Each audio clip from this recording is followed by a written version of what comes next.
Peace talks are stalling in the Russia-Ukraine crisis. And is that good news or bad news?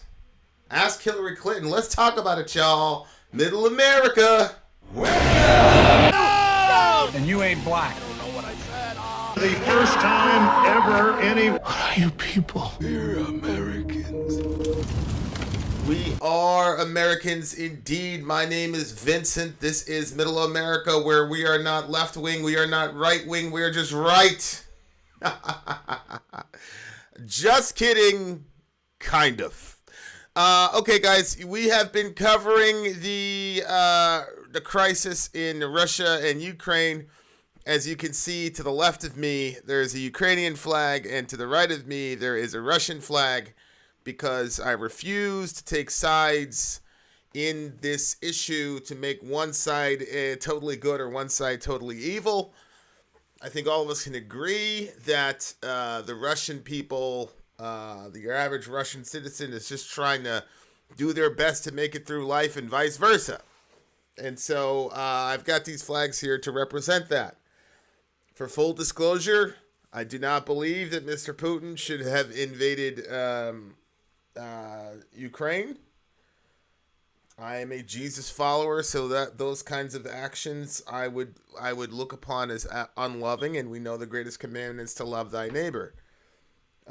Second to that, I also believe that the Ukrainians' actions in flirting with NATO, being trained by NATO, and having arms shipped to them to the tune of billions of dollars from NATO countries, particularly the United States, on Russia's border is a threatening posture and something that is also unloving to neighbor.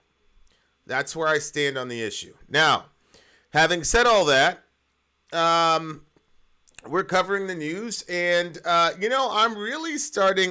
When Crystal and Sagar left Rising, I was pretty sure that the entire Rising movement was done. But this Kim Iverson lady, I got a lot of respect for this Kim Iverson lady.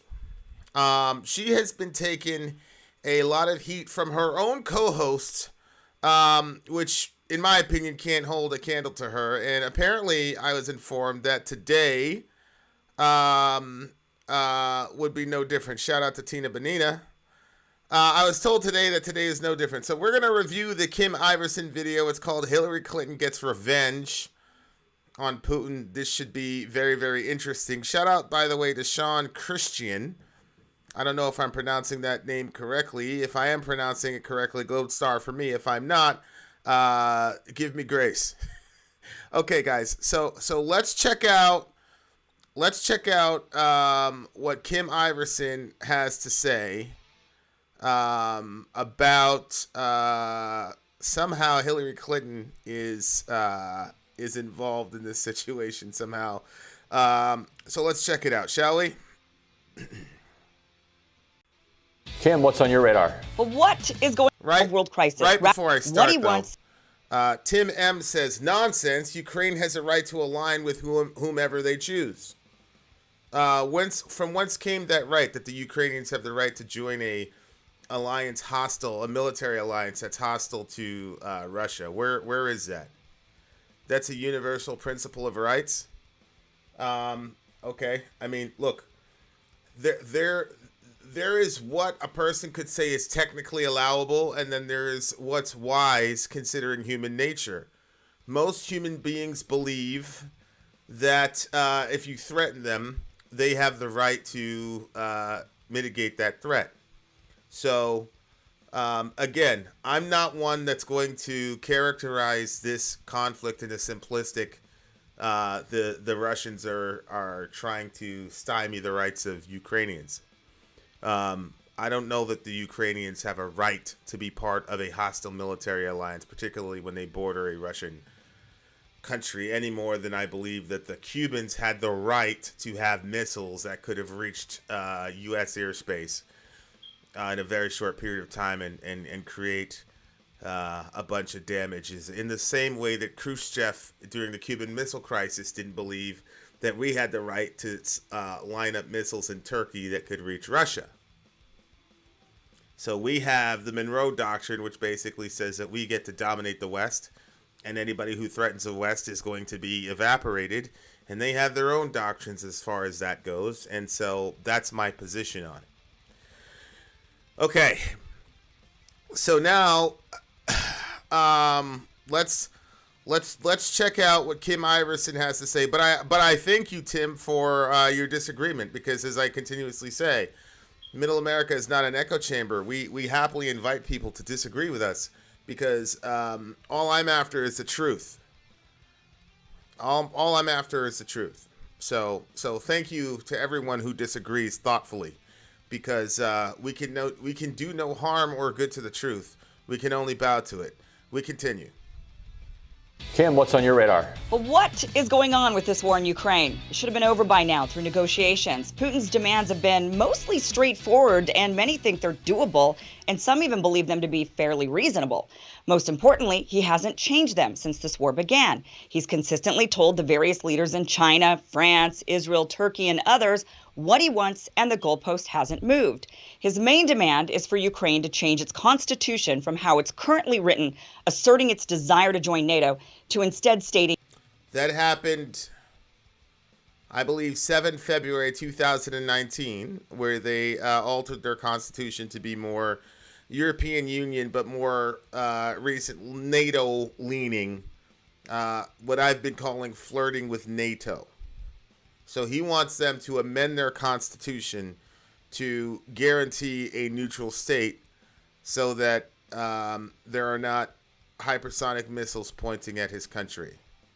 It will never join. Zelensky has already conceded that Ukraine will not join NATO, but Putin wants it in the constitution. He wants Ukraine to undergo a disarmament process, which Russia is currently doing violently, but he requests that they instead undergo the destruction of the weapons themselves. He wants protection for the Russian language in Ukraine. In certain parts of the country, the Russian language has been forbidden in the public sector, even in areas where the majority of the residents speak Russian as their primary language. I don't know if the word forbidden is an accurate term. I do know that one of the first things that happened after the coup, the Maidan Revolution, was that Ukrainian and Russian used to be both recognized as official languages in Ukraine. And right after that violent coup took place, Russian was dropped off. So I don't think that's the same thing as saying that the Russian language is forbidden in parts of Ukraine. It may be. I'm not sure. All I'm saying is what I know was that the Russian language was stricken from being part of the official languages in Ukraine. But let me check this out. In September 2018, Lviv Regional Council introduced a ban on the public use of the Russian language cultural products, movies, books, songs, etc. throughout the Lviv Oblast until full cessation of the occupation of Ukraine's territory. That happened in 2018. Okay, so I stand corrected. There were places where the Russian language was forbidden on cultural products like movies, books, songs, etc. Okay, so this idea, once again, that Ukraine is just some nice, peaceful democracy and Vladimir Putin is the Antichrist, again, it does not line up with reality. They rejected Russian as one of the official languages of Ukraine, and on top of that, apparently in certain areas they forbade the Russian language in certain areas. Okay, so I don't. Again, these are all these are all pretty hostile actions toward Russia. You've got a country that is practicing open hostility to not just you as Vladimir Putin, but to Russia, to the point where you're not even allowed to speak the language in certain areas. And that is not a country that you want being armed with billions of dollars worth of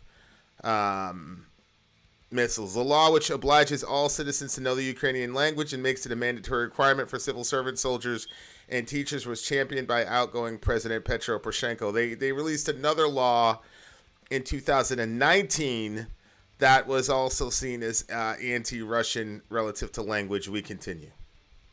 Putin also says he wants denazification. And what that means is removing from the government and the military the various openly ultra-nationalist people, organizations, and battalions. Some people point to Zelensky being Jewish, and thus the idea there are Nazis supported by the Ukrainian government is preposterous. But these Nazis don't target Jews. They target anyone who isn't Ukrainian. They are ultra-nationalist, and the people most often caught in their crosshairs are Romans and Russians. They have been supported by the West and Ukraine's government since 2014, and Putin wants them gone. That would include the Azov Battalion, the right sector, all those kinds of individuals that we covered in the Ukraine on Fire video that you had. Ukraine on Fire focused particularly on the right sector. I don't even think Azov Battalion was actually mentioned, which is very fascinating. So the fact that you have government agents, that you have the military, etc., that are replete with Nazis and Nazi ideology is unquestioned. I had a very good discussion with a very good Middle American who said I was sensationalizing the Nazi presence in Ukraine, and I said, okay, well, tell me how I'm sensationalizing. What have I said that's not true? And of course, there was no example given. The facts are that Ukraine is. I'm sorry, but we talked about the NATO during Women's Day. They had the female soldier who had the Black Sun Nazi SS Nazi symbol that came right from I think Heinrich Himmler. And that was NATO trying to prop up the female fighters, and it just so happened that the one female they selected was rocking this Nazi insignia. She wasn't part of Azov Battalion; she was just in the regular army. And then when we looked at when we were doing Ukraine on Fire, somebody said to me, on March 3rd. One of the mayors in Ukraine had a picture of Bandera in his background. I said, no way. Sure enough, we looked it up. We saw it on the Ukraine on Fire video. The guy was on March 3rd, 2022, with a picture of Stefan Bandera, who's basically the Ukrainian Hitler in the background there as a portrait. So I'm not sure what folks mean by sensationalizing the Nazi presence in Ukraine. There definitely is a Nazi presence. You've got statues of Bandera. You've got streets named after Bandera. And on top of that, you've got C-14, Right Sector, et cetera, Azov Battalion, who, because they become officiated, now get to benefit above board from NATO donations, say it that way. We continue. Also wants Crimea declared as part of Russia.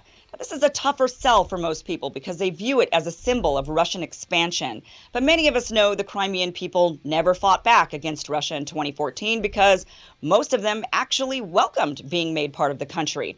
The region was given to Ukraine in the 50s without the consultation of the people living there.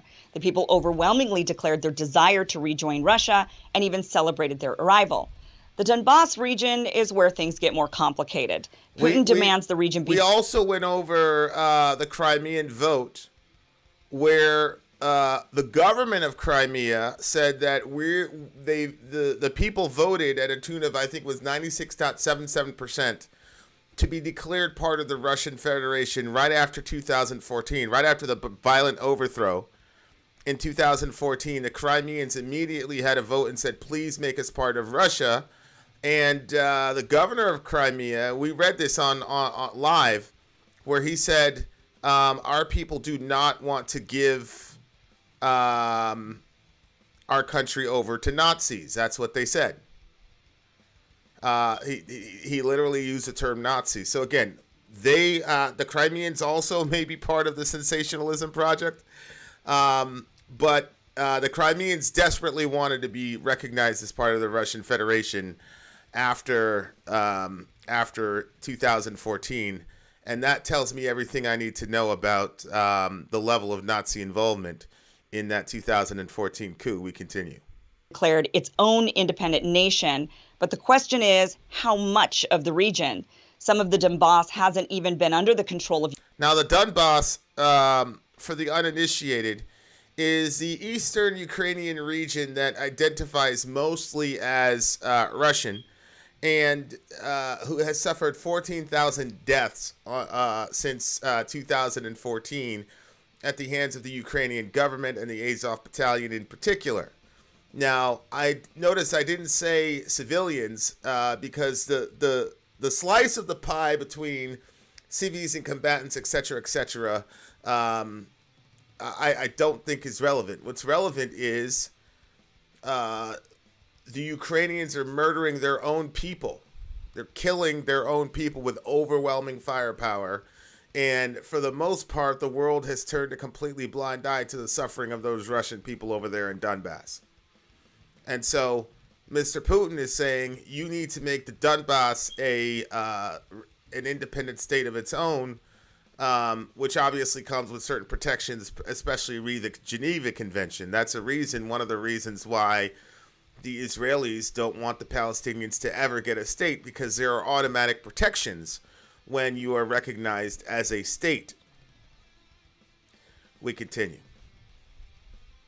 Ukraine since 2014, the people in that area celebrated Russia's arrival and viewed them as liberators. Many of them have fled into Russia to escape the war. But the full territory of the Donbas is larger than what has been under rebel control, and that's the area, including Mariupol, which will be a sticking point for the two countries. But everything else is fairly reasonable. Zelensky could have conceded some of these things to at least get to a ceasefire while they figure out the Donbas region. So why isn't Zelensky doing it? Why is the U.S. supplying Ukraine? Good question. That's a really, really good question. I think that those are all reasonable, don't you? Don't you believe that?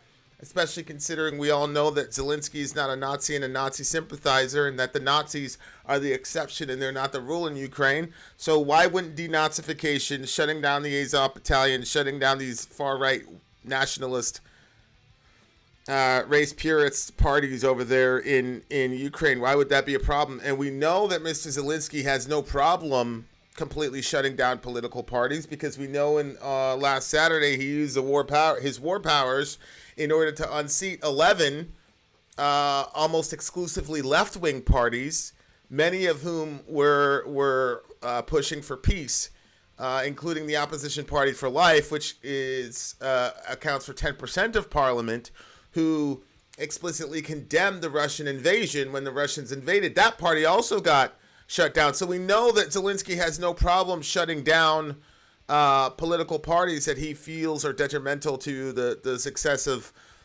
his country. So the denazification thing should be easy, because on the street you shouldn't have a problem, because there's only like 0.0001% of Nazis. This is what I'm told.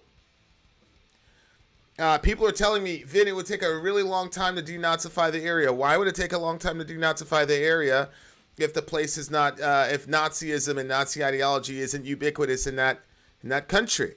It should be a pretty simple one. You take down the streets, you take down the signs, or at least you write something in your constitution to do that. You can disband the political parties. Why not? You just disbanded 11 political parties just Saturday, not even a week ago. So the Crimeans want to be part of Russia. So that would just be honoring the will of the Crimean people, right? Because they voted at a tune of 96%. So that shouldn't be a problem. Denazification shouldn't be a problem. Neutrality in NATO shouldn't be a problem, as it's become abundantly clear now, I hope, that NATO and none of the countries in NATO, particularly the United States, are going to actually put boots on the ground to help you. We're just going to keep sending weapons so that your folks can keep dying. So none of these demands from Putin sound unreasonable to me, and all of them sound to me like they would benefit greatly the Ukrainian people if Mr. Zelensky would just do what needs to be done. More weapons and encouraging Zelensky to fight liberators. Many of them have fled into Russia to escape the war. But the full territory of the Donbas is larger than what has been under rebel control, and that's the area, including Mariupol, which will be a sticking point for the two countries. But everything else is fairly reasonable. Zelensky could have conceded some of these things to at least get to a ceasefire while they figure out the Donbas region. So why isn't Zelensky doing it? Good question. Why is the U.S. supplying Ukraine with more weapons and encouraging Zelensky to fight rather than seek peace? That's a very interesting question.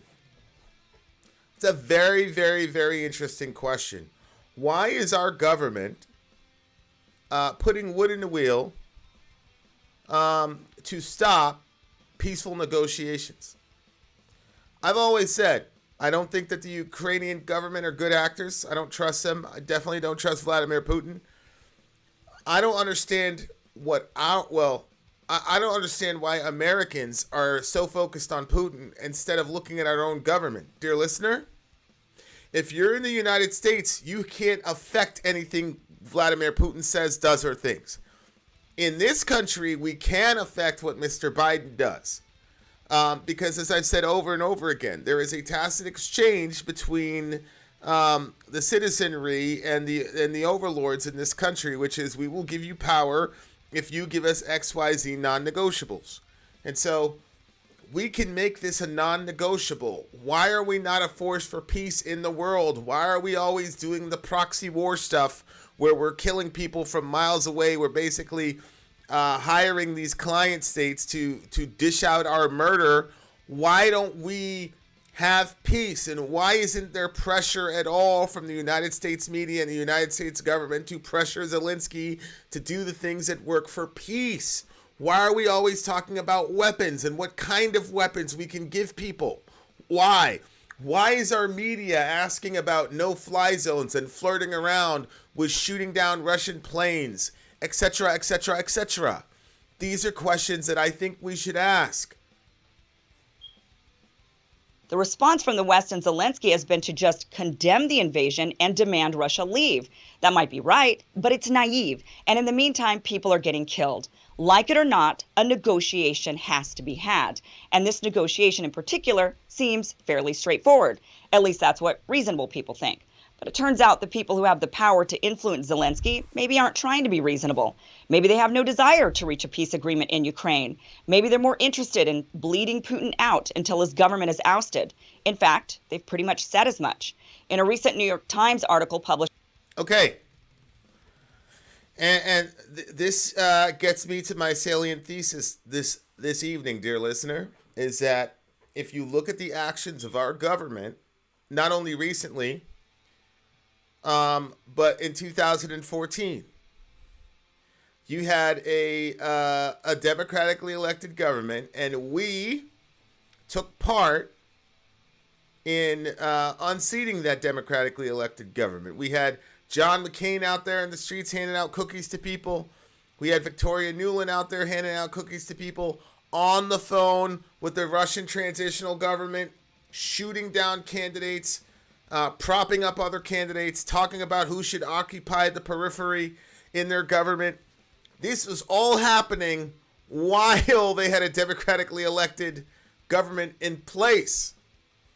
This is this sort of ugly form of American exceptionalism where for 4 years we were psychologically conditioned to believe that the Russians were interfering in the very concept of democracy itself, because apparently the Russians had meme farms and Facebook accounts and Twitter accounts, etc., etc., etc. And that was the end of our democracy. That explained Donald Trump. Simultaneous to that, it was completely fine for heads of state to come down, touch down on the soil of Ukraine and openly, actively back not only a coup and a resistance movement, but a violent resistance movement that was permeated with Nazis, especially when it came to the physical actors. The folks that were putting the blood on the ground were almost exclusively far-right Nazis. Our government did that. Now, one of the things that's been very perplexing to me is why Americans are completely fine with that and will tell you that that has no relevance whatsoever to the current conflict that we're in.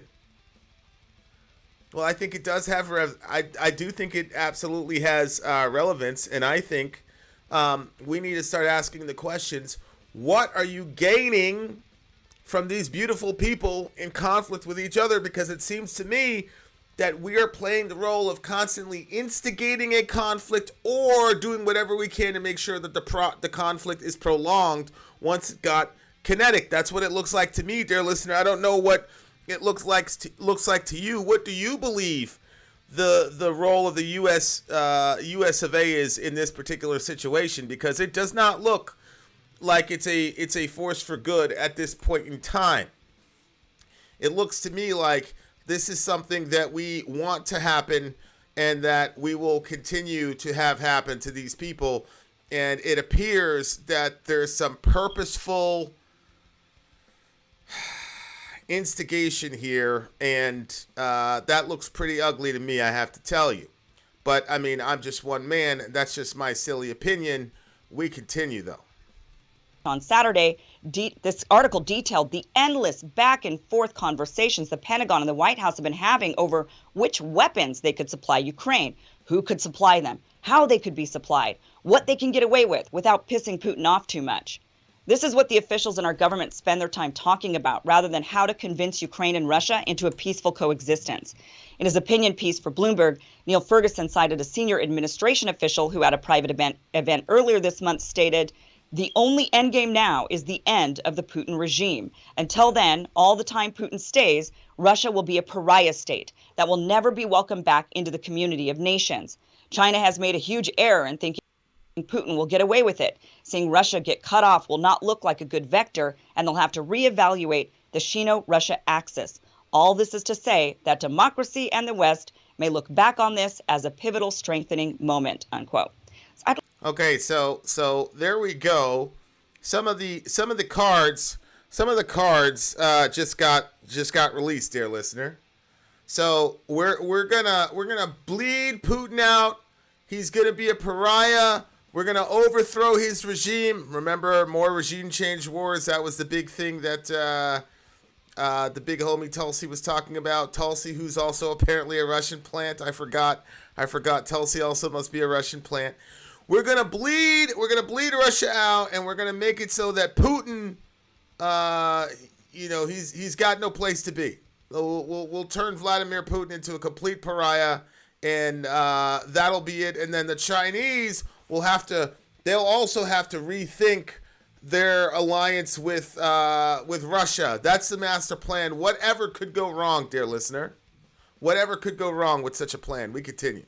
To know when, in the past 70 years since World War II, the U.S. has strengthened democracy and bettered the lives of people by engaging in proxy wars. When have any of them been pivotal, strengthening moments for the West? Hillary Clinton also alluded to this. That's true. When in the last 70 years have us engaging in proxy wars ever strengthened us in the West? Now, a person might say, well, when the Soviets went to Afghanistan, we took part in a proxy war in the sense that we trained and armed al-Mujahideen, and that resulted. Many people believe that was one of the catalyzers that sunk the USSR. Of course, you could argue that, and I could, to a degree, get that point. There's only one problem. The al-Mujahideen. All of that gave birth to the tally, the reinforcement of the tally, the strengthening of the Taliban after that, which then resulted in the whole Bin Laden 9/11 situation. Now, I'm not one of these people that says we trained Bin Laden. That's not the point. The point is, when you do proxy wars, you almost always do them with bad people. And there's no way, I keep telling you, there is no way to get that genie back into that bottle. Human beings cannot be controlled. So just because you give them weapons and arms and all the rest of it, that doesn't mean they're going to bow to you. Dear listener, we fought side by side with Al-Qaeda in Libya, executed Muammar Gaddafi, and the next day you had Africans on the slave market. Literally. We joined up with al-Nusra Front, Jabhat al-Nusra, all these other rebels over there in Syria to take out Bashar al-Assad. And the result was a group called the Islamic State in the Levant. You know them as ISIS. Which then 3 months after that, you saw little 6 to 9-year-old girls on slave markets. And the girls with the blue eyes and the blonde hair were selling at higher rates. Girls. That's a result of the Arab Spring and the reorientation of the Middle East, which was spearheaded by one Barack Hussein Obama and one Hillary Rodham Clinton. Those are facts. Those are facts. She was one of the main activators of the Arab Spring, which completely continued and furthered the destabilization of that region in the world. So when have these proxy wars ever been beneficial to the West in any form of a sustainable fashion? When? Bleed them out strategy last month while on MSNBC. But remember, the Russians invaded Afghanistan back in 1980. And although no country went in, they certainly had a lot of countries supplying arms and advice and even some advisors to those who were recruited to fight Russia. It didn't end well for the Russians. There were other unintended consequences, as we know. But the fact is that a very motivated and then funded and armed insurgency basically drove the Russians out of Afghanistan. Obviously, the similarities are not... Now, why is she bringing this up, dear listener? Think with me. What relevance would be the Russian invasion of Afghanistan? What relevance would that be to this current situation? Well, the relevance is we explicitly and plainly supported al-Mujahideen in the same way that the Russians supported the Viet Cong. We supported the Mujahideen in order to bleed the Russians out, destroy their economy, and as we said, it aided in the destruction of the Soviet Union. So are you implying some sort of analogy here, Miss Clinton? Absolutely. She is implying another analogy. This woman, for whatever reason, has it out for Russia. She does. And I don't know if she's believed her own propaganda that she didn't get to be the president because of the Russians. I don't know if she has truly come to terms with the fact that she was just massively unlikable and it was white women who did her in, who would not vote for her. That's the reason she lost, is because she has spent decades and decades getting in front of us and lying and doing all types of craziness. And so she was absolutely untrustable and unvotable, particularly for white women. But I don't think she can ever really own up to that fact and take any responsibility. And so it appears that her strategy is to just continuously blame Vladimir Putin for her defeat. It's very odd. Very odd. Ones that you should bank on because the terrain, the development in urban areas, et cetera, is so different. But I think that is the model that people are now looking toward. And if there can be sufficient armaments that get in, and they should be able to get in along some of the borders between other nations and Ukraine, and keep the Ukrainian, both their military and their citizen volunteer soldiers supplied, that can continue to stymie Russia. Now, let's be clear that Russia has overwhelming military force. But of course, they did in Afghanistan as well. They also brought a lot of air power to Syria. It took years to finally defeat Syria in terms of the insurgencies, the democratic forces, as well as others who battled the Russians, the Syrians, and the Iranians. The democratic forces in Syria. There was a secularist sort of movement in Syria that got stood up, which was immediately swallowed by the various jihad. Ansar al-Sharia, Ansar al-Quran, Jabhat al-Nusra, etc., etc., etc. quickly swallowed up those groups because these people had no understanding of Salafist Islam and no understanding of what would happen when you had a whole group of arms Salafists, what they were going to do to folks who were trying to bring democracy. Because al-Sharia and Salafist Islam are completely incompatible with democracy. Notice I said Salafist Islam. Completely. Look, if you're going to try to follow the four rightly guided Khalifa, then democracy is absolutely and totally impossible. So once those guys got armed up, they actually stopped fighting Bashar al-Assad to clear out the supposed secular groups. They fought those guys harder than they did Bashar al-Assad. And then they became ISIS. But do you see how she just oh yeah, along with the democratic groups that were fighting Iran, Russia, and Syria. They were also fighting Hezbollah from Lebanon because this became a Shia-Sunni struggle and all the rest of it. But, who cares? I understand she's not going to go into the details. But the facts are this ridiculous idea that she just said, it took so long for the Russians to... Ridiculous.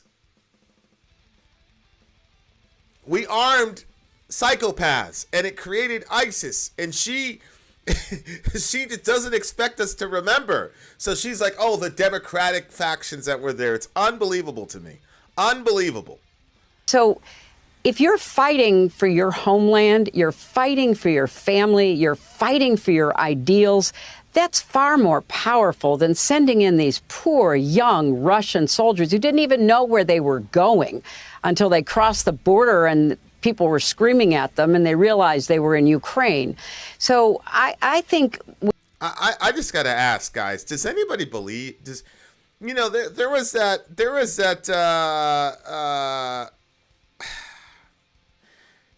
it's very hard for me to believe that anybody really believes that.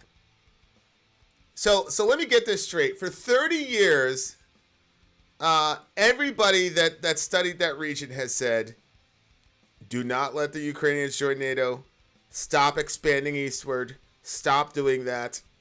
What do you think the Russian soldiers were doing in 2014? You don't think this is a border country? They had no idea that an anti-Russian coup took place. The Russian military had no idea what was happening in the Donbas region, what was happening in Crimea. They had no idea. They were just told to march, and then all of a sudden people were yelling, and they said, holy shit, we are in Ukraine.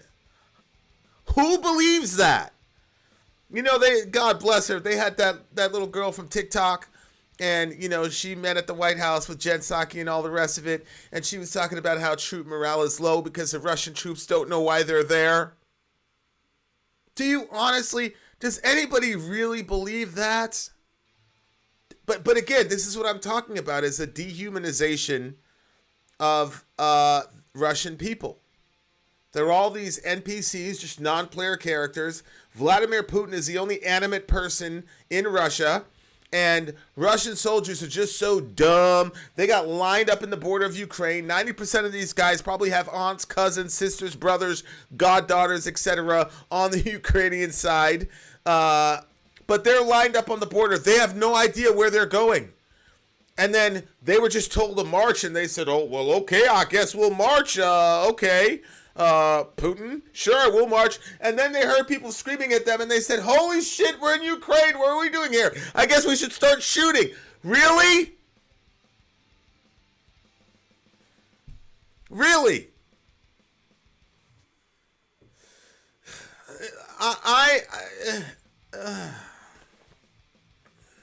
We continue. We have to watch this carefully. We have to provide sufficient military armaments for the Ukraine military and volunteers. And we have to keep tightening the screws. Keep tightening the screws, she says. Keep them supplied according to the times. That's exactly what the administration... Again, it's this escalative language. It's something me and the boys are talking about. We have our, little time together and such.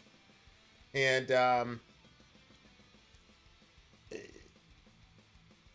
I tell my boys that, God gave us strength to protect the weak. So we had a couple situations last year where women were being assaulted, and my son did the virtuous thing. My son's not a tough guy; he's not a gangster, but he did the virtuous thing and got in between, got in the mix, and at some points, he paid the price for it. And I'm proud of my son for that, because that's what I taught him. And then I thought to myself, okay, so that's great. He's a virtuous kid. Now, the theme of this summer is we're going to work on de-escalation. So we're going to de-escalate conflicts. Okay? So that's a lot of the conversations now is about what can we say to de-escalate a conflict. The scripture says, a soft answer turns away wrath. So when stuff is getting heated up, what can we do to soften the atmosphere so that nobody has to get bloody? Okay, so that's what I'm working on with my boys. Listen to what our media outlets are saying. Listen to what the people that they put in front of the camera are saying, because every syllable goes into the subconscious of all of us, the conscious and then the subconscious, and then contributes to a certain type of zeitgeist to where we are open to escalations of violence, and we're so acclimated to vocalizations of escalation that we're not even thinking, why are we trying to tighten screws? Why aren't we trying to loosen screws and lubricate the situation so that more people don't end up dying?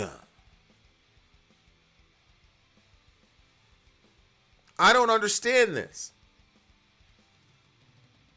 Is doing. What's interesting is Biden seems hesitant to do this, but Hillary clearly isn't. With Biden's declining faculties, many of us have wondered who behind the scenes is really running things. I don't know. Maybe it's Hillary Clinton calling the shots. It wouldn't surprise me. She certainly has publicly hated Putin since at least 2008, obviously more so after 2016. Many believe she was robbed of her turn to be president and would love to get revenge. So there it is. Maybe she's pulling an Edith Wilson or a Nancy Reagan. Wouldn't be the first time we had a secret president, but that's pure speculation. Hillary isn't wrong. I like this. I like this. I like Kim Iverson. I like her. Let me deal with this again. Did VIN ever say Russia was justified to invade Ukraine because Ukraine escalated tensions due to possible NATO expansion and receiving military weapons from U.S.? I never use the term justified. I'm a pacifist. I don't believe that Russia should have done that. I think it's immoral because I'm a Jesus follower. I will tell you that if I was a secularist, I'd have a lot more of a calculated understanding of it. But as a Jesus follower, I believe all escalations toward violence, especially ones that will inevitably result in killing, should be avoided. My position, though, is that it is completely rational for a country like Russia to interpret the flirtation with NATO, the almost limitless supply of weapons, as something hostile to the existence of the Russian state. I don't think that's crazy, considering Ukraine's actions in Donbas and Ukraine's actions with the very language of Russia in the first place. The burning alive of demonstrators in Odessa, etc., etc., etc. I don't think it is irrational for Putin to say, these people are going to attack us one day. As I've said over and over again, every expert who's ever looked at that region has said that this is going to get kinetic at some point if we do not stop the eastward expansion of NATO. So that's my position. It's never justified to invade a country and kill people, but it is rational to feel an existential threat when you've got missiles that can reach your capital in 5 minutes from a country that is obviously hostile to you. That's my position. We continue. About people fighting for their homeland fiercely, but many of these fighters are not volunteers. They're conscripted. Unlike Afghanistan, many Ukrainians are ethnic Russians. Correct. Ukraine was part of the USSR, and it does sit right up on Russia's border. So these factors make Russia less likely to give up like they did in Afghanistan. Also, with all of the immense propaganda on both sides, it's nearly impossible to know how well either side is really doing. And one thing we do know is very few people in our government benefit from a peace agreement being reached between Ukraine and Russia. Hillary Clinton could finally be getting her revenge on Putin for what she perceives as him costing her the presidency. The military-industrial complex is happy to engage in another proxy war that requires an endless, profitable stream of American-made weapons being shipped abroad without costing American lives. Even Biden gets to look like a winner for seemingly pushing back against escalating the war, but escalating to full-on NATO or U.S. engagement probably wasn't in the game plan of any of the actual decision makers anyway. They want a proxy war. See, this is the thing that gets me about these folks, is they will plan these upheavals, and they will plan these conflicts and escalations, and they never learn from history. Oh, let's arm the Mujahideen. Great. The USSR is done, but now we have the Taliban, and now we have Al-Qaeda, and now we have a group of Islamic rebels who are now battle-hardened, who fought a superpower and overcame a superpower. So now you've got a legend happening, and if anybody knows about psychological operations and esprit de corps, that is massive. The fall of the USSR at the hands of Al-Taliban or Mujahideen, which in Arabic, Mujahideen, it just means those who do jihad. So everybody that does war is a mujahid. But, you know, whatever.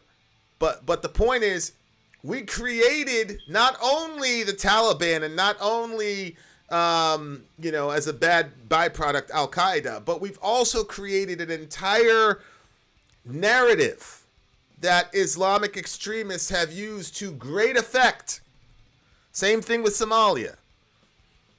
If you know anything about Islamic history, the history of Muhammad, the first major battle that the Muslims were involved in, called the Battle of Badr, I don't have time to explain all this to you, but it created this giant situation. So it's like, oh, we're going to unleash this pit bull on the Russians, and then after that, it's going to go back on our leash and play heel to us. That's not how it works. And we did the same thing in the Arab Spring, and we still haven't figured it out. And now, as Tasco says, okay, so now we're going to arm these Nazis.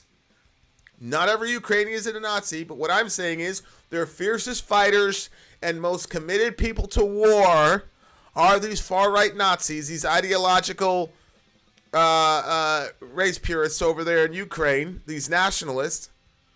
Those are the guys that'll fight to the death, who are probably, my speculation is that Zelensky would sign off on the peace agreement immediately, but that he is being threatened by the far-right elements in his country, who've already demonstrated in 2014 that they will kill you if you don't do what they want. And they're getting a proxy war. But the more aware of this we are as the American people, the more we can push back on our leaders and demand they behave like the nation we think we are, or at least we want to be. People are sick of endless aggression, regime changes, and proxy wars. People want us to focus on building our own country and investing in our own people. Yes. People are tired of us being the world. Medicare for all. Remember when Medicare for all was our battle cry, dear listener? Remember when we were talking about Medicare for all? We just got done a pandemic. We're still in the middle of it.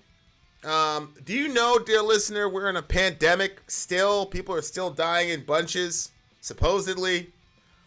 But we haven't inched anywhere closer to Medicare for all. We had a health scare. And the media had us arguing about masks, whether to wear a mask, whether or not to wear a mask. The media had us talking about the 3rd or the 19th vaccine. But the root causes that we have seen for why people die of COVID are other health-related comorbidities. Shouldn't that have opened up a discussion, dear listener, of a holistic approach to COVID with health and Medicare for all people, so that more people would be encouraged to go visit their local doctor, etc., instead of rationing their visits to the hospital, thereby spreading COVID and diseases like it more and making you more susceptible to it? You know, like if you're obese, or the other study that talked about folks that had manic depression, untreated, etc., are more likely to die of COVID. All these other issues, shouldn't that have generated a Medicare for all, a robust Medicare for all discussion? Would our media even float that into the zeitgeist? Nope. What was the media floating into the zeitgeist? Mask mandates, so we could argue about more freedom, and the 19th booster shot, which I understand why people were going crazy, because we were talking about mandating booster shots, etc., etc. But why weren't we talking about a holistic, deep-rooted understanding of healthcare that would have made Medicare for all a damn near necessity? Our media wasn't bringing that up, dear listener. But now here we are. Flint is still not taken care of. People still died poison water over in Flint or having brain damage, whatnot.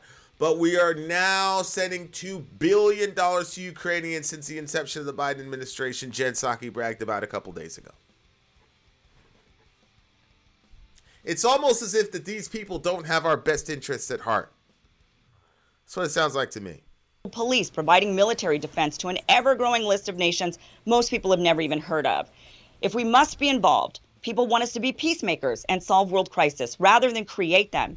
Yet here we are pushing a nation toward destruction on our behalf because we'd love nothing more but to see Putin bled dry. There we go. Now, I got to tell you, after these two people's performance yesterday, I'm not really looking forward to what they're about to say. Liz McKay says they hate us. I'm assuming sister's talking about our government. And look, hate manifests itself in a lot of different ways. But I really, when you heard about Hillary's basket of deplorables comment, there really is a real disdain for common people that these people have. It's the same way Bernie Sanders supporters were being treated before Bernie. I'm not going to say that Bernie sold us out. I'm not going to say that. I just think that Bernie got tired due to his age, and that might be an ageist thing for me to say. But I think Liz, it might be a little bit hyperbolical, but I think she's got a point. I do think that there is some serious resentment in the hearts and minds of our self-appointed overlords, who we continue to tolerate, so we deserve to a degree, that they resent us for questioning these things, not just going along with it, and not being as rich and powerful as they are. I really, really, really believe that. But at the same time, there's a symbiotic relationship, because if you're a powerful person who loves power, you still need people to exert your power over. And so that's the dilemma that these people are stuck in. They kind of despise us. They kind of despise us, but they kind of need us to keep going, because we are their purpose in life. Is what it looks like to me. Now let's look at these two folks and let's see what they have to say. So I would love to see us start to negotiate some peace, but it doesn't sound like from any of the reports going on in the administration that they're actually even discussing that as much. I mean, I hear some reports like, well, maybe we'll start to. But at this point, they're like, which weapons? And it's like, okay, we can't give planes, but let's do drones. They're kind of deciding which weapons are we going to supply Ukraine in this, rather than encouraging a negotiation between the two. Russia isn't just going to leave on their own. Yeah, I'm happy to see it. Bleed them dry. Personally, I don't care. This is disgusting American arrogance. I'm happy to see it. Bleed them dry. I don't care. Dear listener, let me show you something. These disgusting people. God, oh my God. You help me with this guy. For real. I need you to help me. All right, guys, reset. All right, there it is.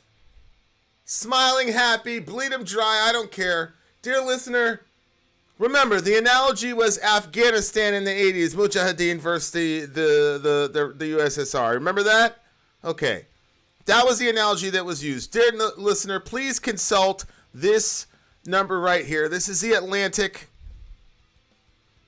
The Soviet war in Afghanistan in 1979. Let me show you something. 1979 to 1989. Nearly 25 years ago, The Soviet Union pulled its last troops out of Afghanistan, ending more than 9 years of direct involvement in occupation. The USSR entered neighboring Afghanistan in 1979, attempting to shore up the newly established pro-Soviet regime in Kabul.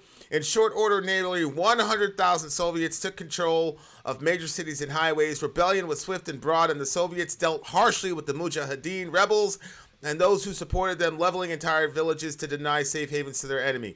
Foreign support propped up the diverse group of rebels, pouring in from Iran, Pakistan, China, and the United States. Now watch this. In the brutal 9-year conflict, an estimated 1 million civilians were killed, as well as 90,000 Mujahideen fighters, 18,000 Afghan troops, and 14,500 Soviet soldiers. Civil war raged after withdrawal, setting the stage for the Taliban's take over the country in 1996. Guys, you see that? I'm going to read those numbers to you again. 1 million civilians dead, 90,000 Mujahideen fighters dead, 18,000 Afghan troops dead. So 1.1 million deaths. That was the analogy that Hillary used, that this guy is saying, oh yeah, let's just bleed. Hey, as long as it's going to bleed Russia. Do you not realize, sir, that the more and more we bleed Putin dry, the more and more civilians and Ukrainian soldiers. This is what I say, guys. Listen, if somebody knocks at your house, if you hear bang bang at your door in the middle of the night, and you get your little 9mm and you go downstairs to check on the problem, you're an armed person. But if somebody comes at you with overwhelming firepower and kills you in your own home, whether you're armed or not means nothing to me. So let me get this straight. We're okay with increasing and escalating the violence in that region so that it can bleed Putin out because it's going to be good for us, and we're cool with using Ukrainian people and Russian soldiers as cannon fodder so we can play this kind of Game of Thrones so that we can unseat Putin. And we get to do it safely here. Not a single one of us will die, but we get to use those people as cannon fodder to bleed out Putin because we're playing chess. This is this inhumane dehumanization of people that Americans have as an ideology. And this is the reason why you can hear about Yemen, you can hear about Afghanistan, you can hear about Iraq, you can hear about all the bombings, all the killings, and Americans don't bat an eyelash because people like this populate our country. So this guy with his, look at his face. No recognition whatsoever for the humanity of the people that he's talking about at all. I mean, I don't care. Unbelievable. Unbelievable. It's just, it's infuriating to me. And we think we're the good guy in this situation. Our country is playing this kind of Game of Thrones bullshit, and this right here is the face of much of our country, guys. We have to admit it. This apathetic, complete dismissal. And the only time we care about the people that we're massacring is when the media tells us, feel bad for these people. How come the media wasn't telling us to feel bad for Yemen, the folks in Niger? How come the media wasn't doing a full-on blast about the slave markets in Libya? How come there wasn't a full-on emotional plea about the slave markets in Libya? How come people weren't saying we need to militarily solve that problem over there in Libya? I'm just going to let that one hang, and you tell me what the difference is. What I'm telling you, dear listener, is if your media is trying to emotionally manipulate you about the suffering of human beings, you can bet on it there's an alternative reason, because this right here is the face and the heart of American media and American politicians in the main. These are people that can just shrug off destroying the lives. I read somewhere else it created a refugee cry. About 6 million displaced Afghanis ended up in Pakistan because of the 10-year war between the USSR and the Afghan people. But this right here is the face of us. This is us, guys. This is us.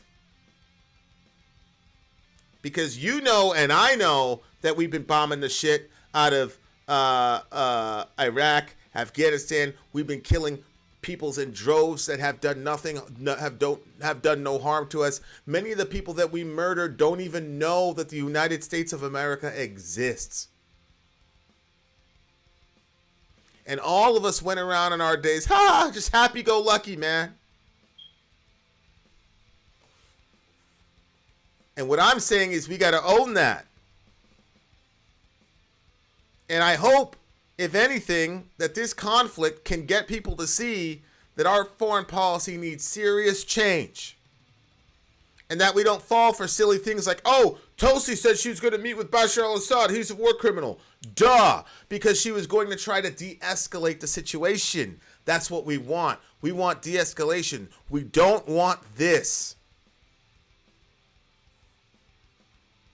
I think the collapse of the Putin regime would be a positive development for humanity. Obviously, we can't directly go to war with them or do anything to directly cause that, nor should we. It's dangerous and reckless. But Putin could prevent this outcome at any time by ending this war, and which he should do, and I hope he does do. But he should, if he putting the pressure that the more disastrously this goes, the more likely his regime is to collapse. Seems like that's a fine possibility to leave out there.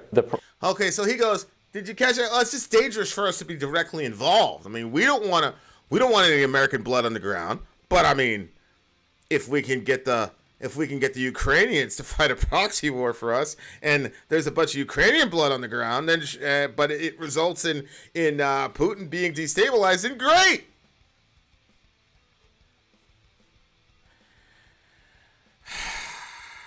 Man, I'm really struggling with this guy's attitude, guys. I got to tell you. And it's probably because it's just so honest and true to the current American spirit. And this is my country, and I'm going to live and die with this country. But holy shit. This is just the complete... I mean, he doesn't give a fuck about these people. He just truly does not care. Wow. The problem is that the structures in Russia that created Putin would still be there. So Sure. You'd get another Putin-type figure. Right, you could get a more incompetent, less autocratic, less tyrannical person. Maybe. So, but I mean, when have there been just... Because we don't have tyrannical autocrats running our country. Not at all. Real quick question, Robbie. When have we had a regime change or a toppling of a government that actually resulted in a positive? The fall of the Soviet Union was a positive for a little while before Putin came back to power. I would say it was a positive. The fall of the Soviet Union before Putin came back to power?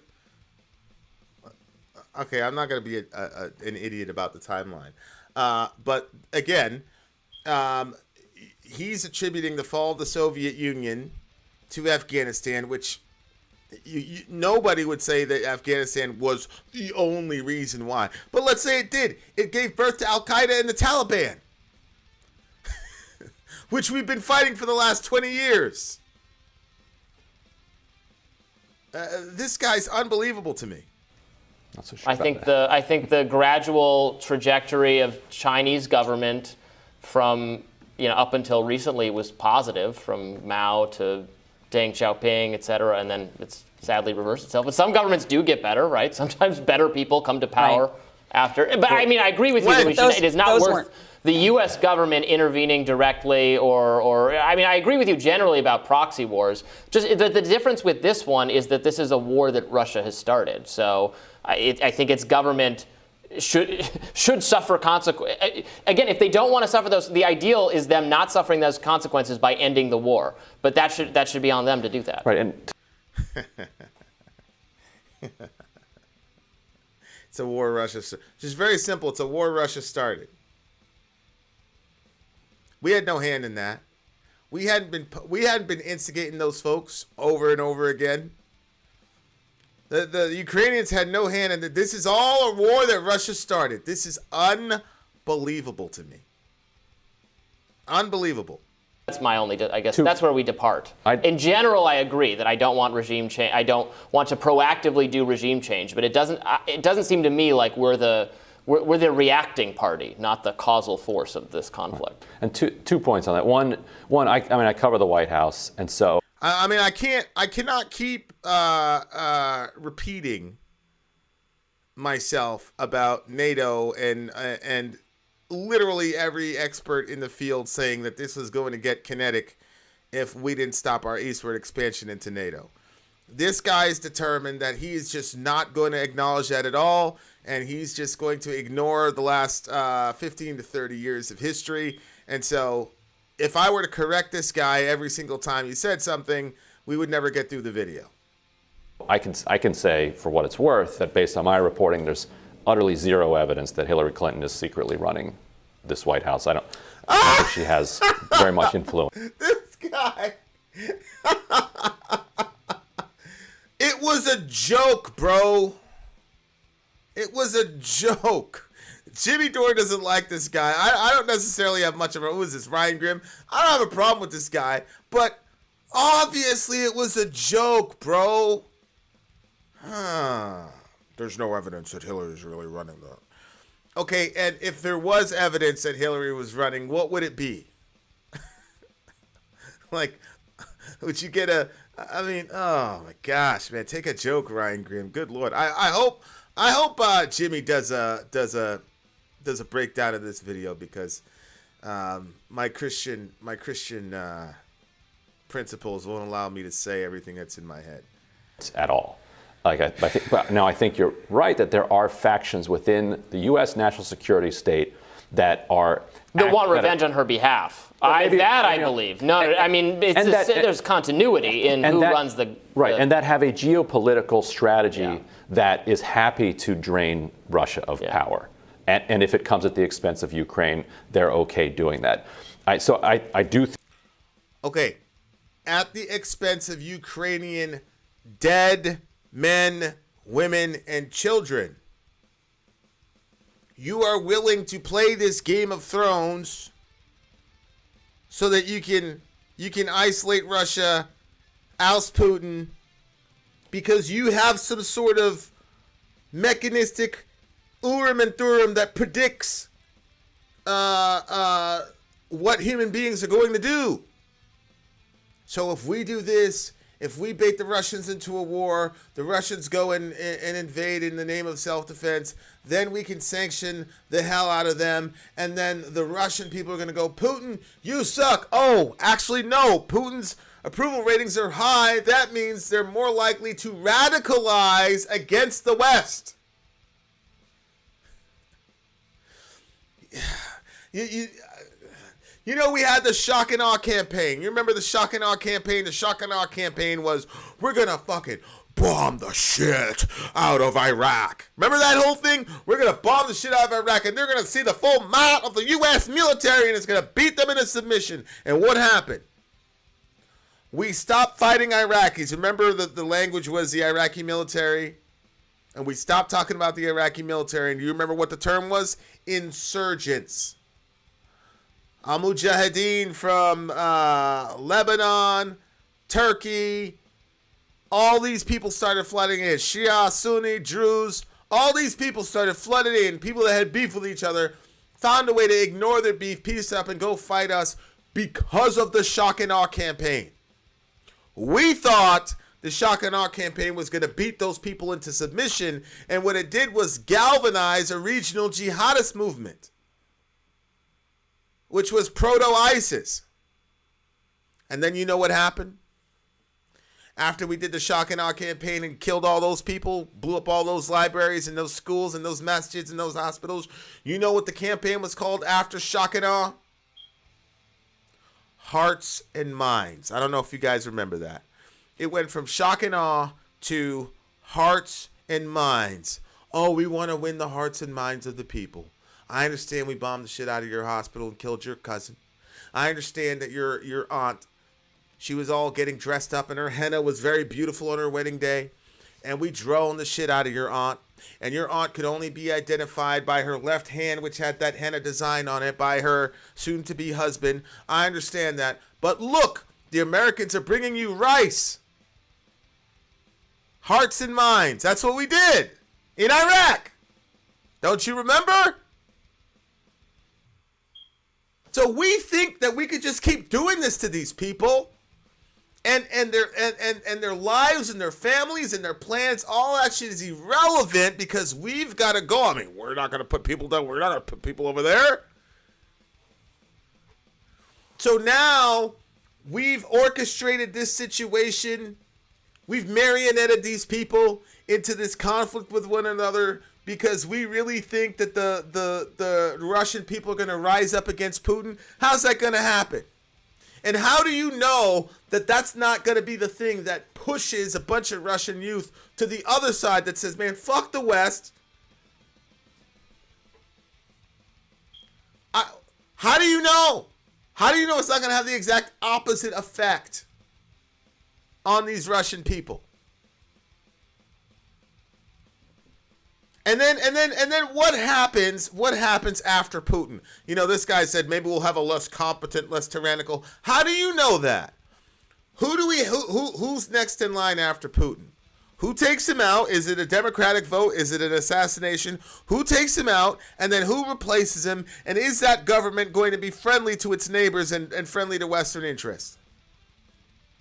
And if you do have a government that's friendly to Western interests, how in the hell are you going to get that installed? Is all of Russia just going to go along with that? Do you see how many variables are at stake in just this one little speculation that I'm doing off the top of my head? And these fools are literally having this discussion like this is a game of chess.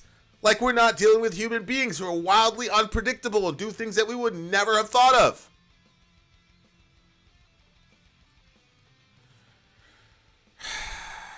That is a faction that exists, and that is one that needs to be pushed back on, and that there does need to be more focus on negotiating an end to this war as soon as possible, rather than No, I disagree. I disagree with saying it's not we, it's them. No. We're Americans. It's us. It's us. When America votes out of the two-party system, if the ruling class says nope, screw your vote, we're going to install our own people, then fine, we can say it's them. But as long as we're continuing this two-party game, and as long as we continue to vote Democrat or Republican, you know, we go along with this any blue will do nonsense, or unless it's red, it's dead. What I don't know. I don't care. But as long as America collectively continues to do that, we cannot absolve ourselves of culpability. We cannot do that. We can't. Until we galvanize together and get the energy to get these people out of here. Look, if we legitimately vote these people out of here and they stay in power against the will of the people, then we could say they're acting as rogues. But until then, this is our responsibility. It is on us, and I am never going to say it's them. It's not them. It's us. Because we keep putting them in power, and we were fine with all the shit that these people have been doing to our brothers and sisters all over the planet, and most of us wouldn't have dick to say about this topic as long as the gas prices stayed at $2.75. And you could go out to a nice movie with your honey and all the rest of it. Most of us wouldn't bat an eyelash, and I know this is definitive proof because none of us were talking foreign policy when Trump had the economy humming, and we were still bombing the shit out of people. We got to look ourselves in the eye here. This is one of the problems I have with demonizing Vladimir Putin. And I got a problem with that because we're the problem. Our apathy towards global human suffering caused by our government, we're the problem. And we keep voting for these people based on our own selfish desires and fears. So we can't keep just shoving this off to them. No, it's us. Okay, we continue. It just for the sake of bleeding Russia dry. Now, but I do think it's naive to just say that because Putin has said that these are the conditions under which he would end the war tomorrow or immediately, that therefore he's telling the truth. There's nothing special about Putin as a politician or as a world leader that makes him honest and all other politicians you need to take with a grain of salt. You need to take what Putin says with a huge grain of salt. Right. He said for months that the U.S. was lying that he had any plans of invading. Those were his words. He said, I'm not invading. This is just a troop exercise. Why are you guys all freaking out? This is crazy. We're not invading Ukraine. He said that up until the minute there were troops in Ukraine. Right. And he was still saying that he wasn't going to invade Ukraine. We were in the difficult position of not trusting Putin, obviously, but also not trusting our U.S. intelligence officials. Right. Who are you supposed to try? We have no idea whether this invasion is going to happen or not. So he flat out lied. What? He lied about a pending military invasion, so that means we shouldn't negotiate for peace. Dear listener, one thing about Vladimir Putin is he's not very moral, obviously. But I don't think anybody could say that Vladimir Putin is an idiot. Dear listener, what would you expect Vladimir Putin to do? On February 24th at 6:46 a.m. Moscow time, I am going to invade. What? Ridiculous. Ridiculous. Guys, listen, this is very simple. This is very simple. When has Vladimir Putin ever went into a country and occupied the country just to take it over willy-nilly? The Crimeans were begging for him. They said, we don't want Nazis to rule over us. The Georgians, we know what happened in Georgia. Mr. Putin does not initiate wars of empire expansion. They're usually always reactive. Those are facts. We can look at the man's history. To say, oh well, we can't believe in this peace treaty because he lied about when he was going to invade, I think is absolutely ridiculous. It is absolutely, it's probably one of the stupidest things I've heard. I'm not saying that Ryan Grimm is stupid. I just think it's a stupid argument. Secondly, what is the alternative? To say, no, we're not going to acquiesce to your reasonable demands, Mr. Putin. You should just stop doing this, and we're going to continue to flood your border with weapons from a country that's now even more hostile to you than they were before. I mean, I don't understand this, man. I do not understand this at all. About whether or not he had any intention of invading Ukraine. So why should we believe him now that if Zelensky would accept these XYZ conditions, that he would immediately tomorrow, leave Ukraine? Well, let's try it out and see. What's the harm in trying that out and seeing, Mr. Grimm? Because I could tell you this, Mr. Putin has been telling us for a decade and a half, y'all better stop with this NATO shit. You better stop fucking with us. I'm not bluffing. He's told us over and over again. He's pleaded with us. So now that he's pushed to the limit and he finally did an invasion, I can almost guarantee you that he will continue unless those demands are acquiesced to. And as you said out of your own mouth, Mr. Grimm, none of these demands are crazy. All of them are very, very rational. And again, we have to ask the question of Mr. Zelensky, why is it that you de-left-wingized your parliament, or you de-Moscowized your parliament, but you didn't denazify your parliament? That's a valid question. We shouldn't have to have Vladimir Putin, who is obviously the second coming of Adolf Hitler. We shouldn't have him telling you to denazify your parliament. You should do it yourself, considering you de-Moscowized your parliament on Saturday. But let's continue to talk about Vladimir Putin as if he's the only problem. We continue. Right. Well, I mean, right. We do have to take him for, we have to, we can't just believe it, but we also just can't not believe it. We have to try. So we can't just say, well, no, we just think you're lying, and so we're not going to even try. You have to try first. And then if he breaks those or moves the goalpost, then he does answer to a lot of the other world leaders who have not condemned Russia. Plenty of them have not. So this whole thinking that the world is against Russia is... Here's Bob Miller. Bob,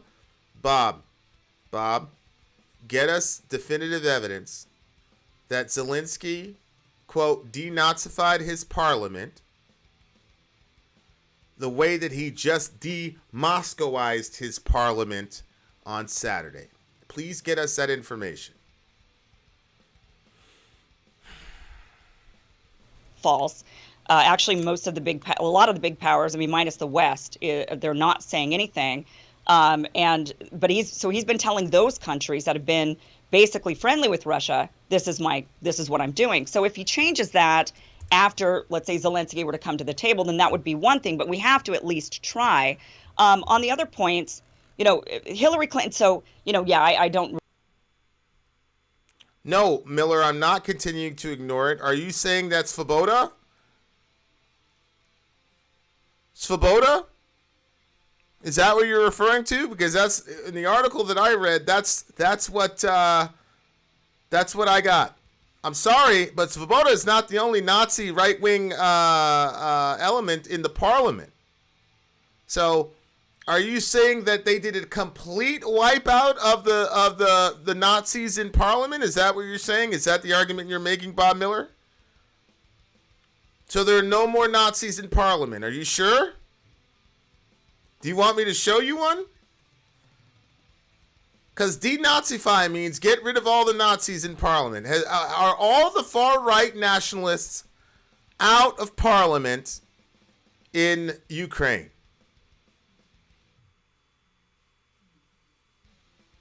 Okay, it's not complete. Okay, thank you. But they've just de-Moscowized all of them in one fell swoop. So the question, Bob, is how come he didn't denazify them in one fell swoop with the War Powers Act and the war powers that he has now? That's a question.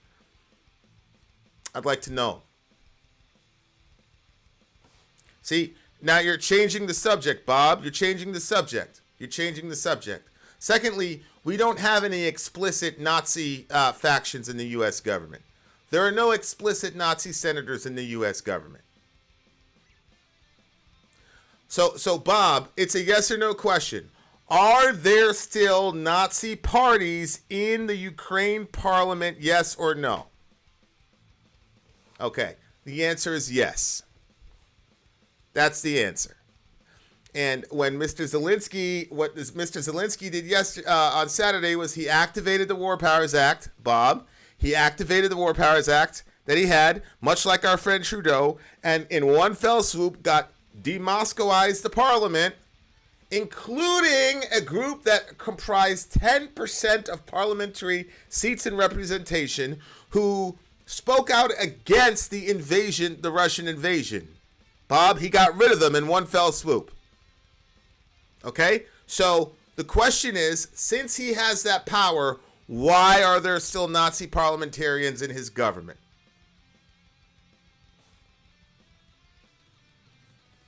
Okay.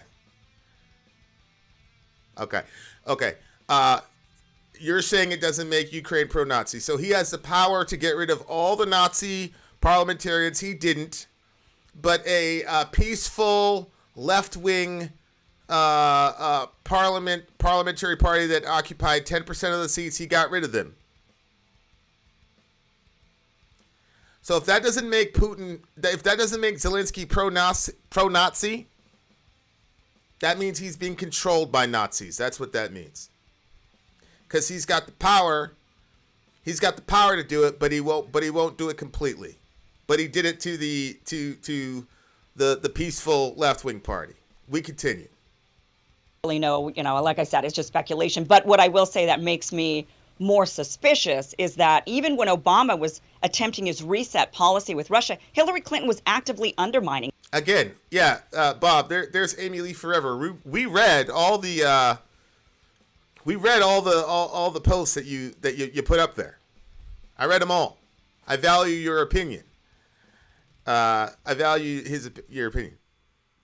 Maybe he's in fear for his life from those groups, as you mentioned earlier. I agree. I told you before. I don't hold Zelensky accountable for damn near anything that he says. I think, in my opinion, Bob, I think Zelensky is a hostage to these far-right fanatics who are, their mindset is damn near equivalent to the tally as far as their dedication to the cause and their willingness to die and fight and kill and sacrifice their own flesh and blood. So if you're saying that he didn't denazify the parliament completely because he's being controlled by Nazis, you and I agree.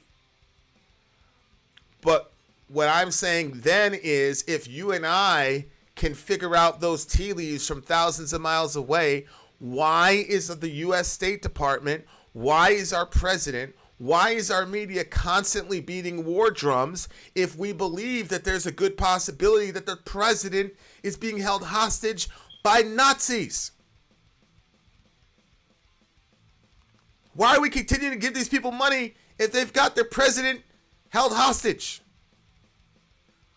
The answer that's given in this video, Bob, is so that we can drain the power from Putin and Russia.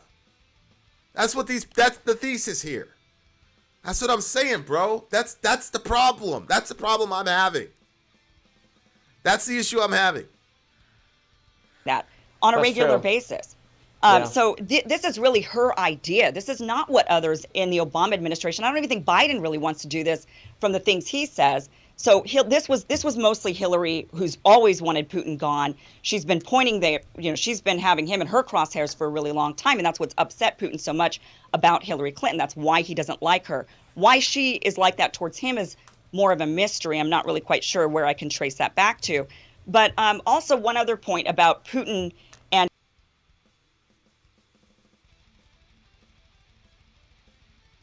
because the United States doesn't care about that. They're using it to affect Russia at the cost of Ukraine.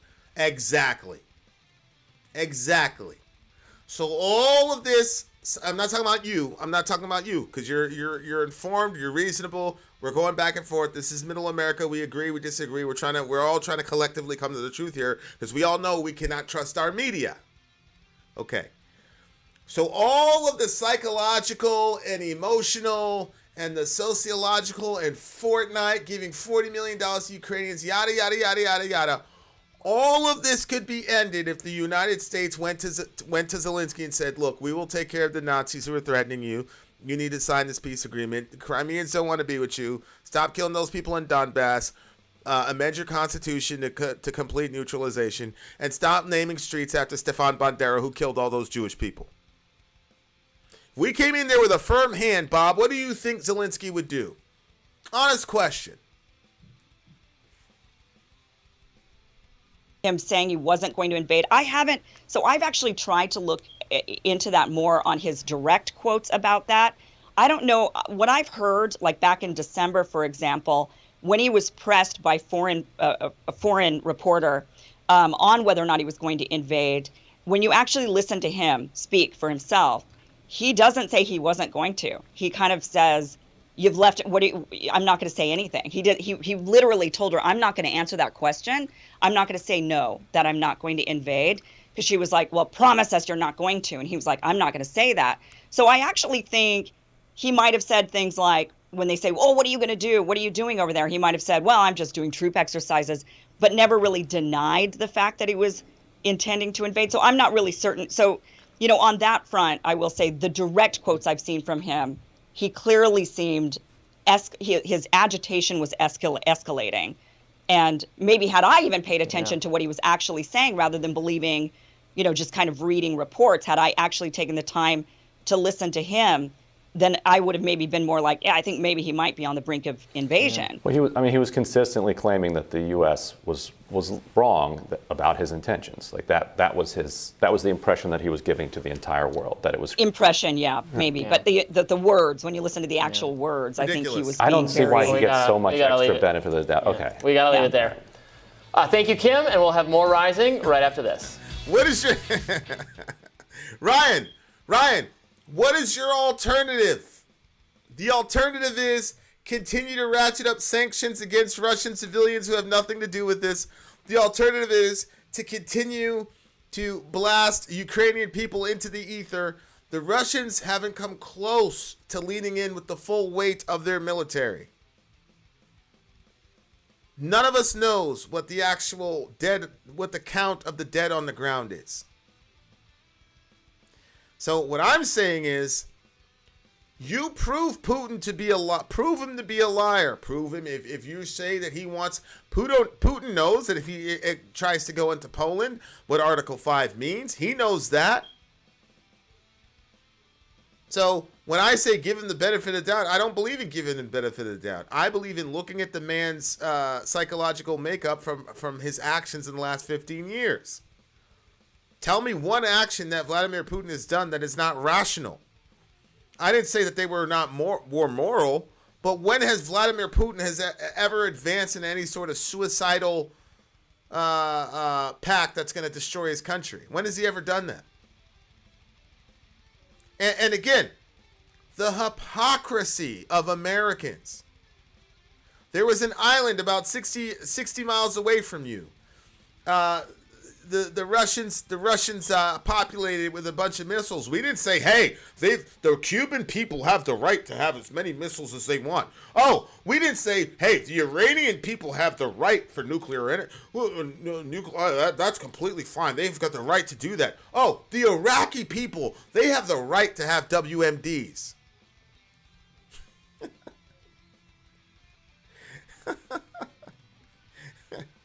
Come on, guys. Can we please try to put ourselves in the shoes of Russian people? What would you want your government to do? Don't disagree with you there. I think if Putin would have made that offer to Zelensky, he would have taken it, although I'm not sure if the Ukrainian people would have backed that. I think, I don't think that. Again, when you say the Ukrainian people, what are you talking about? I think the people in the Donbas region would back it to a man and a woman, right? I think in Odessa, people would back it. Ukraine is a fractured state. You've got Donbassians over here. You've got Odessans over here. You've got SBU over here. Not even their government agrees with each other. I've been talking about the sort of shadow civil war that's been going on with Denis Kairev. And SBU went and took him out, and then a couple weeks later, Special Forces took a guy from SBU out. This is Ukraine on Ukrainian violence. So when you say that I don't think the Ukrainians would go for that, which Ukrainians? The old ladies we were listening to yesterday who were in Mariupol, I'm not pronouncing that properly, who were forced to stay by the Azov Battalion? I think if Zelensky or whoever said, look, those people that made you guys stay in a region that was getting the shit bombed out of it, we are going to disband that group and make it illegal to be part of that group. I don't think people would have a problem there. I don't think people would have a problem there.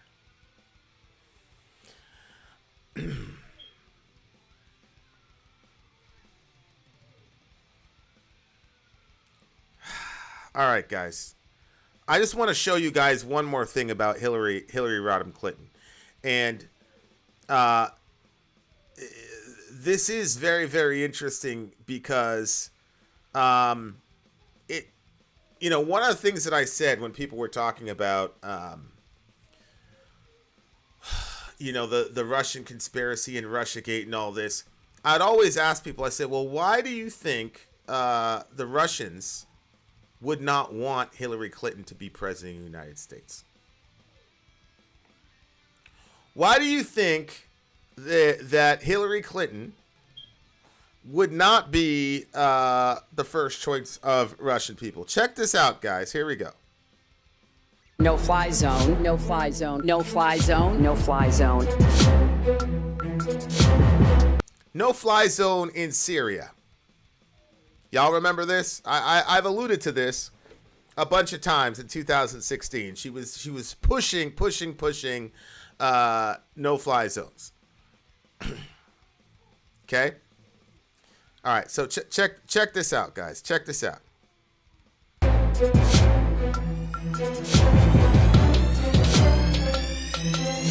Remember, this was 2016. Now this is saying that could provoke a military conflict with Russia. This woman has been itching for a jihad with Putin. She's been itching for it.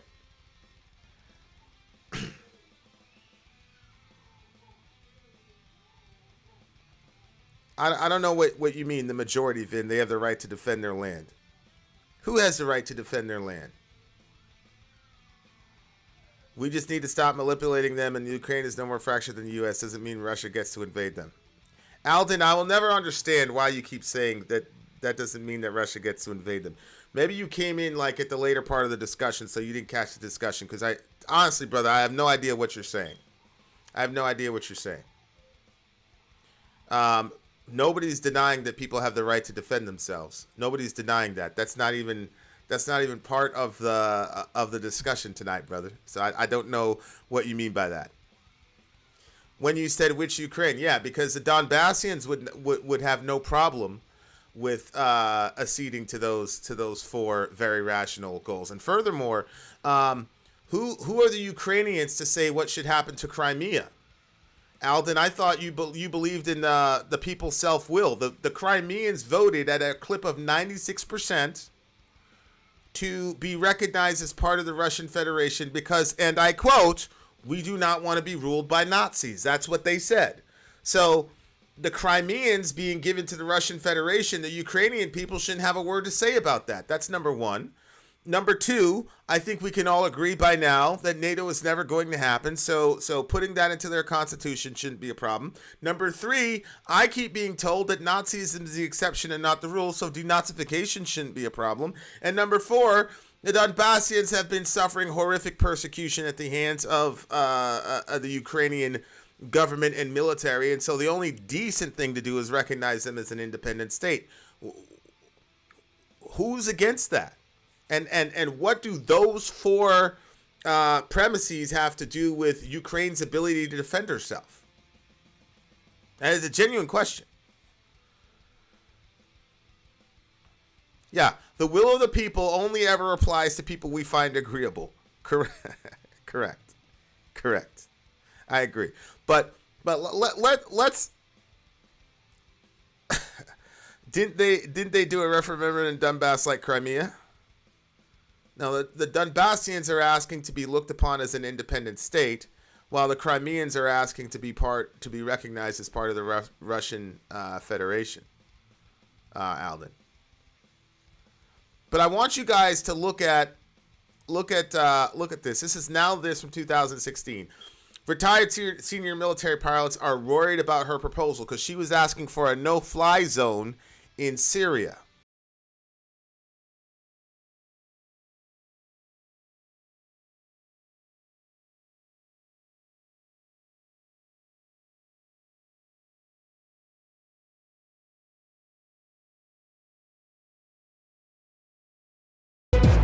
$1 billion a month. $1 billion a month. Shout out to the big homie Tyler. Just found you tonight. I'm definitely following. Going to get a bunch more clips from me going forward. Thank you. Thank you, Tyler. And please continue to be part of the conversation because we need the help. Even if I agree or disagree, it sharpens my mind and gets me to look at things from a different perspective. So please be a participatory person, and please disagree with me where you think that I'm crazy.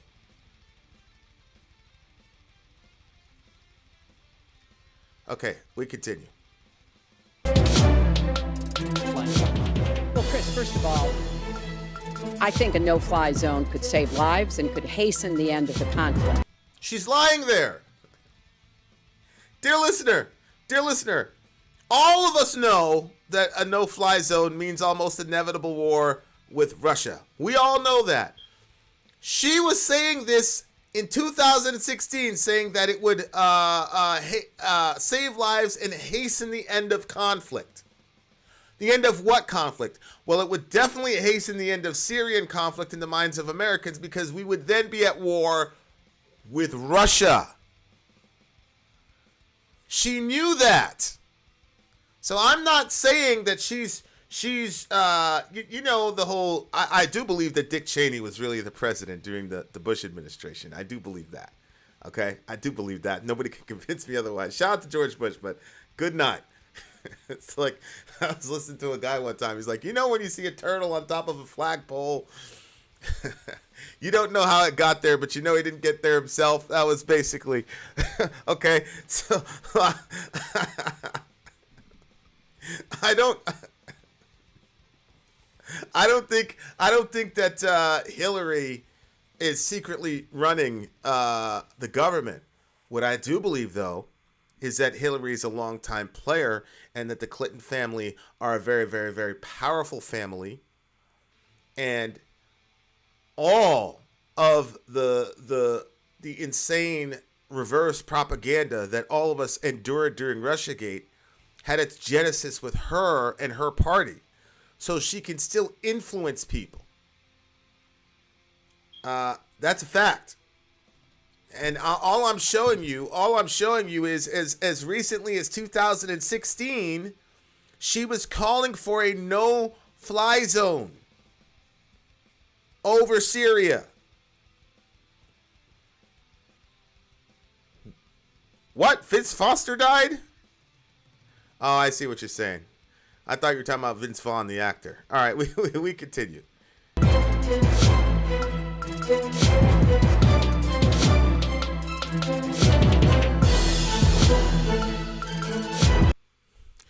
Okay, so in 2016, she's saying, hey, it would end the conflict and save lives. But then in 2013, at that Goldman Sachs conversation, she says, to have a no-fly zone, you have to take out all of the Syrian government's air defenses, many of which are located in populated areas. Like a school where you would put howitzers, or maybe a mall where you would put howitzers. That's the Ukrainian government, by the way. We continue.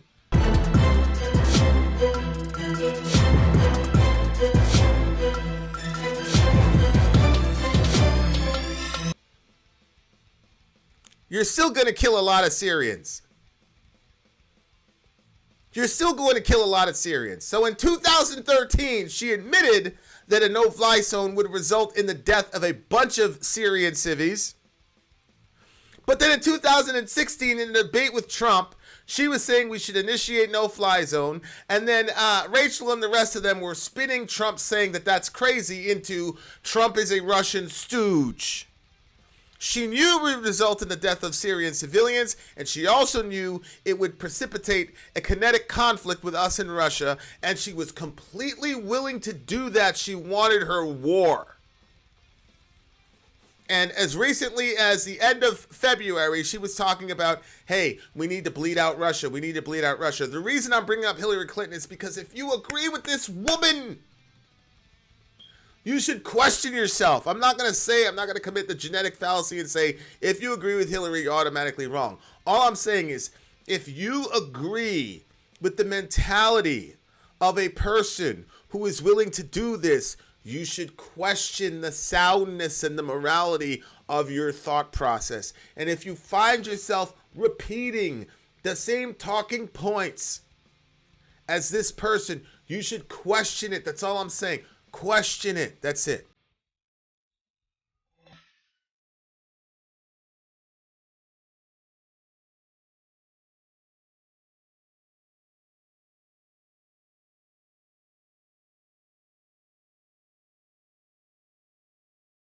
I am well aware of the really legitimate concerns that you have expressed from both the president and the general. This would not be done just on the first day.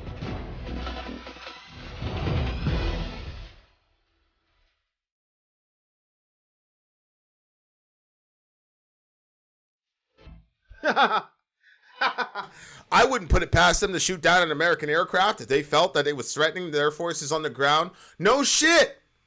What would we do? What do we do during that? What would we do if we saw? Let me say it this way, dear listener. Let's say our country was under attack one day, and there was a civilian airliner that was not responding to commands. We would probably shoot that civilian airliner down, even if we knew it was a civilian airliner populated with mostly American civilians. We would shoot it down once they got out of. But my point in saying this is to say they're talking about these Russians like, oh, you know, these Russians, they're just, everybody would do that. This is what I'm saying. It's this presenting of the Russians as if they're crazy. I wouldn't put it past them to shoot down an American aircraft if they felt that was threatening to their forces on the ground. We would too. Any competent military would.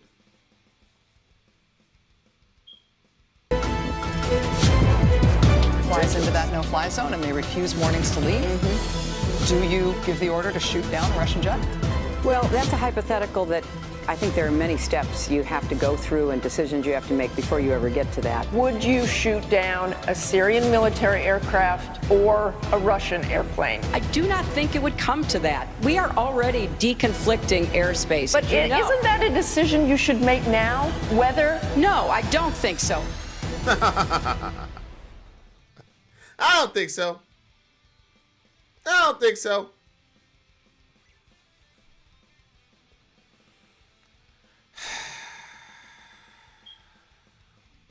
All right. All right. All right. Let me put this out there. Alvin says Turkey did in fact shoot down a Russian Su-35 during that time over Syria. Nothing happened. I agree. Well, if that happened, I agree that nothing happened. But there's a vast difference between a declared no-fly zone and the United States or NATO shooting down a Russian aircraft than Turkey. Now, Turkey as Turkey acting independently, sure, I don't know the situation around that circumstance, but I guarantee you, if we initiated a no-fly zone and shot down a Russian airliner, that would be completely different in the minds of Russian people. So, I mean, I hear you, but it's still a horrible, horrible, horrible idea. But let me read this. Turkey. Let me read this to you guys. Russia's President Vladimir Putin has condemned Turkey's shooting down of a Russian warplane on its border with Syria on 24 November. It's the first time a Russian air crash has crashed in Syria since Moscow launched airstrikes against opponents of President Bashar al-Assad.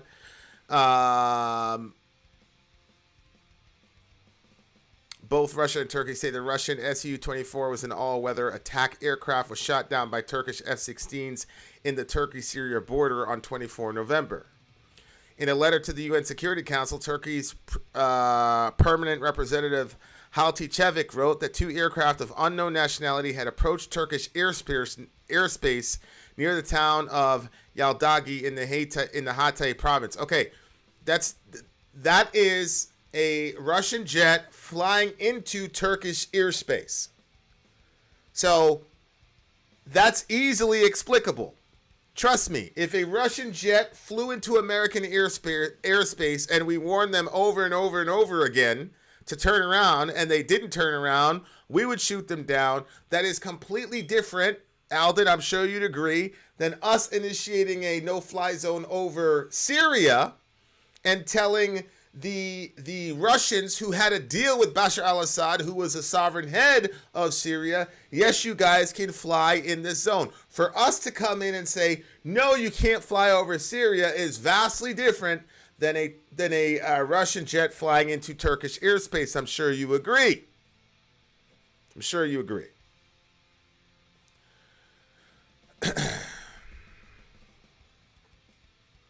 The F-16s spent 1 hour and 15 minutes flying in the area where the incident happened, he said, and the one that fired the missile penetrated 2 kilometers inside Syria, spending 40 seconds in Syrian airspace. Okay. So, there you go. That's what happened. So, no. If we had a no-fly zone over Syria, okay, cool. So we are completely calibrated here. We're completely calibrated. Okay, guys. All I'm saying is we cannot rely on these people to think sanely and rationally. These are folks who, I don't know what happened to them, but they have a complete disregard for human life, no sympathy, empathy at all, complete apathetic response to human pain and suffering, and look at all of us as pieces on a chessboard to be moved around to accomplish their own goals and ends. And they are saying this and doing all this stuff publicly. They're not even trying to hide it. And if we do not stop playing this two-party system game, I'm telling you, we're going to reap the whirlwind and we're going to deserve it. You can only traipse around the earth so many times and do shit like this so many times until it finally comes back to you. We need to make these people pay in the ballot box. We need to make them pay. Something radical has to be done. I don't care if you're a Democrat, Republican, Libertarian, anarchist. I don't care, whatever. But something has got to be done with the power that we have as people, because these folks are not going to stop. And I do not believe in stigmatizing people with mental illness, because I've had my share of them and people in my family have had. But these people are clinically narcissists who cannot help themselves at this point. Something happens when you interface with all that power and capital. And it's clear, I'm not going to go that far, but something happens to these folks psychologically when they've interfaced with all that power and capital, and they've lived that way for an extended period of time. And at some level, we need to rescue us from them, but also rescue them from themselves, because these folks are not thinking the way that you and I are thinking. Enjoyed the discourse and discussion, but this is this old metalhead has to get his butt off to bed. Y'all take care. Yes. This is a FUBAR situation for Shaw, and we can dig our way out of it if we look at the situation with clear eyes, guys. I am out of here. I'm going to play some Fortnite and I don't know. Maybe eat some spaghetti. Try to get my mind off of this madness. Vin out. In the meantime, love your neighbor, take care of each other. Middle America, we are the media. Till next time, guys.